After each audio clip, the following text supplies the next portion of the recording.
Hey, what's going on everyone? My name is Tamer and welcome back to another episode of iTalk Tech. So as you guys can probably see, we have the iPhone 7 in black over on the left, and we have the Galaxy S7 Edge in gold over here onto the right. And you're probably thinking, Tamer, what are you going to possibly do with these two phones? Well, the biggest things that you guys request from me every year between the iPhones and the Galaxy S7s, or just actually the Galaxy line in general, is to do a speed test between them and see which one is faster. Now, both these phones, as a disclaimer, are very fast, but just to have some fun, we're going to go ahead and check out this speed test and see which phone really truly is faster.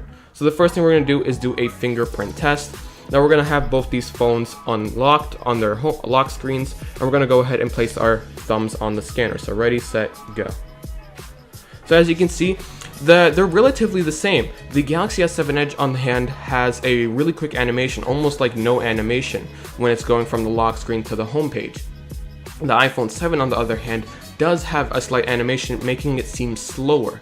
Now we'll go ahead and run this one more time, except this time we're going to have them both turned off, and then we're going to click their home buttons and see how long it takes for them to unlock that way.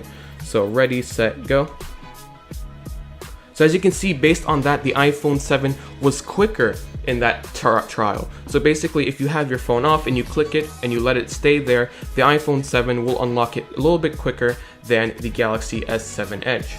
Now we're going to go ahead and move on to our next test, which are running Geekbench 4. Now Geekbench 4 will give us basically a number on how good our CPU is and how good our GPU is, giving us like a rough score of how big of a performance our phones are. So we're going to go ahead and open up Geekbench 4 over here, and we're going to go ahead and run their CPU benchmarks.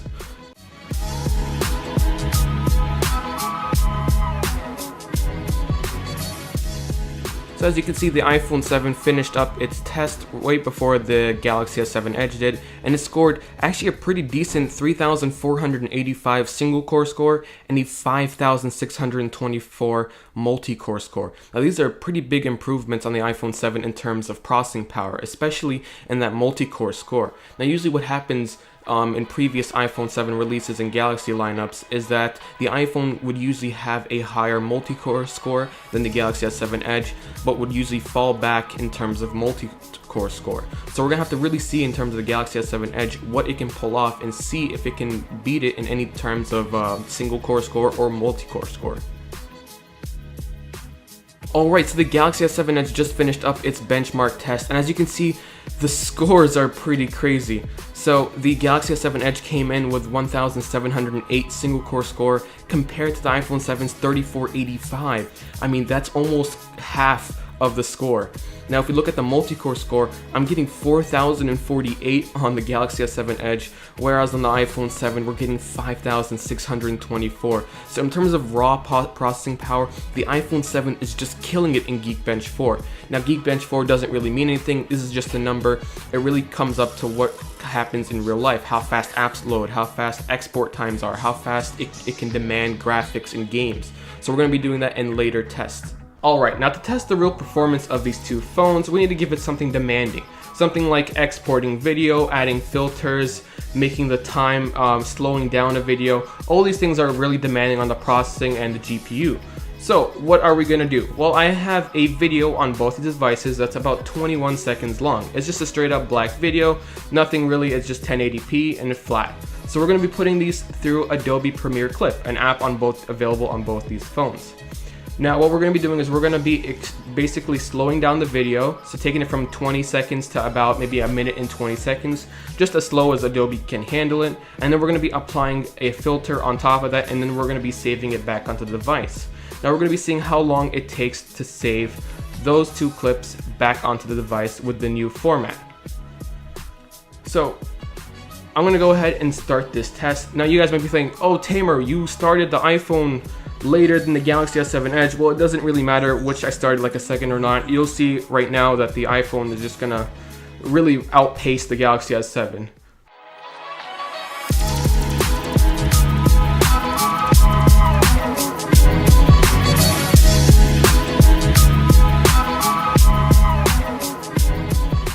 So as you can see, the iPhone 7 finished way before the Galaxy S7 Edge in terms of saving the video. As you can see, the Galaxy 7 Edge is not even halfway through finishing saving the video. This is crazy. This just shows you the amount of power the iPhone 7 is pushing through it. Now, I did something else for fun. I basically took that video that I exported, that was 1:20, then I slowed it down, added another filter on top of that just to see if it could beat the Galaxy S7 Edge while it's still doing the first video. So let's go ahead and see how that works.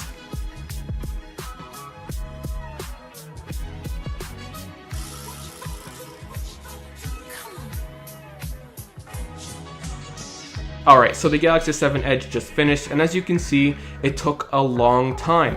Now, if you look at it in comparison with the iPhone finished its first video and is almost 75 to 80% done exporting the second video, which is a lot more demanding since it's a bigger amount of time. It's about roughly 3 to 4 minutes, and it has another filter on top of that.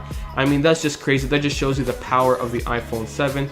The Galaxy 7 Edge is not a slow device, but it just shows you their performance in terms of one another.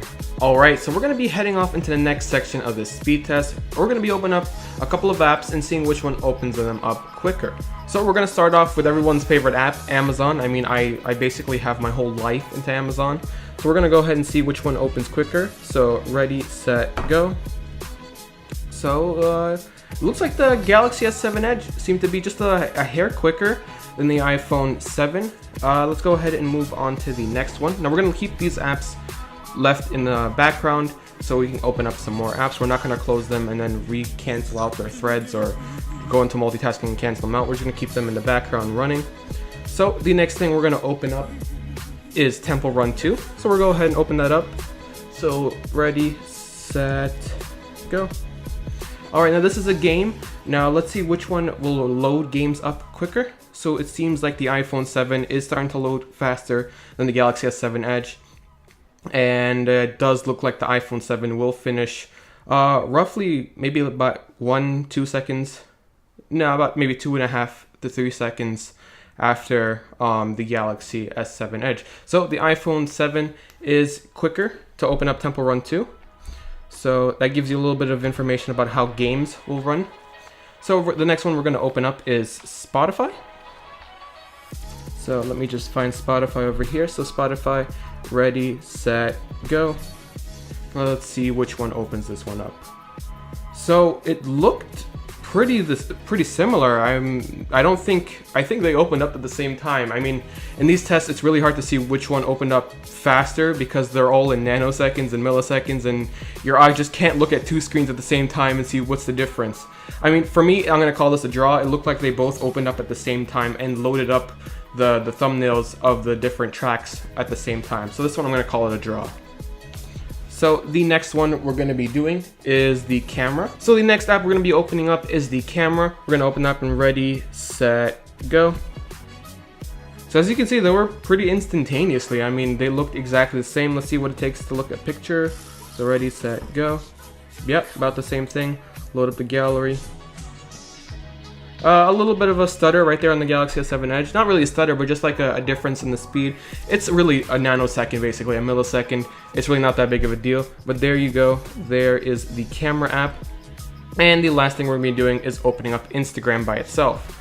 So let's go ahead and find Instagram. Instagram is right here. Ready, set, go. So it looked like they were almost exactly the same. The iPhone 7 kind of showed up the screen a little bit quicker than the Galaxy S7 Edge, but in terms of updating and refreshing their content, it was exactly the same, and they both showed the latest picture at exactly the same time. So that kind of gives you a glimpse at what it's like in terms of opening apps. But now we're really going to test the multitasking on these two phones. Now the iPhone 7 comes with 3 GB of RAM, which is a new thing for Apple, whereas the Samsung Galaxy S7 Edge comes with 4 GB of RAM. So we're going to open up a bunch of apps, and then we're going to go and see how long it takes to reopen those apps back up. Alright, now for the multitasking test, we have like a bunch of apps open. We have a couple over here on the iPhone 7, as well as a couple over here on the Galaxy S7 Edge. Now all we're going to do is we're going to open these apps back up one more time and seeing which will load them faster. Now if the phone has good memory usage and RAM usage, the apps should be running in the background and they'll instantly pop up. But if the phone can't handle it, it will have to restart the app.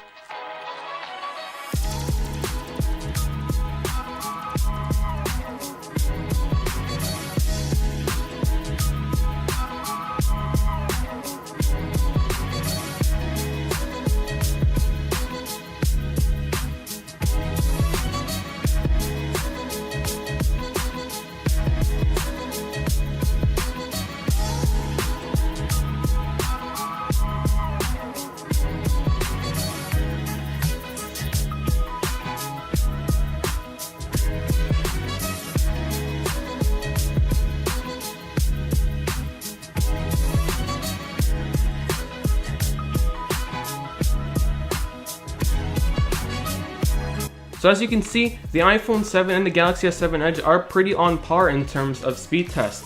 Now, there are in some situations where the iPhone 7 is slightly quicker than the Galaxy S7 Edge in terms of just opening apps and the opening animations, whereas the Galaxy S7 Edge, when you open up an app, it tends to sit there for like a second and then opens up the app. But overall, they seem to be pretty on par, and I've only tested these with maybe about 10, 15 apps open at the same time. Now, this could be slightly different if 30 apps are open at the same time, as that's when the RAM starts to kick up and it's like, okay, I'm reaching the maximum RAM. But usually most people don't have 30 apps open at the same time. It's kind of crazy how you would even have more than 30 apps on your phone. I mean, I barely even have maybe 20 apps always on my phone. So yeah, there you go. In terms of performance, there really isn't that big of a difference. In terms of Geekbench 4, we saw that there was a really big difference in terms of multi-core performance, which you might be able to see in better gameplay on the iPhone 7 compared to the Galaxy S7 Edge, which is why Temple Run 2 loaded up much quicker on the iPhone 7, and you should expect better gameplay on the iPhone 7. But that is not to say that the Galaxy S7 Edge is not a competent device either. It's a really great device, it's super quick, and it's, as you can see in certain things, it's on par with the iPhone 7. So thank you guys so much for watching this video. If you enjoyed it, please do drop a like down below. Make sure to also subscribe to this channel for more upcoming videos on the iPhone 7, as well as any other comparisons you guys want me to do with the Galaxy S7 Edge. I thank you guys so much for watching. Leave your comments down below as to what you guys think, what phone you're going to be getting, whether you're getting the iPhone 7, iPhone 7 Plus, you're going to get that Galaxy S7 Edge, the Galaxy Note 7 that just blows up all the time. So yeah, leave your comments down below. Thank you guys for watching. Peace out.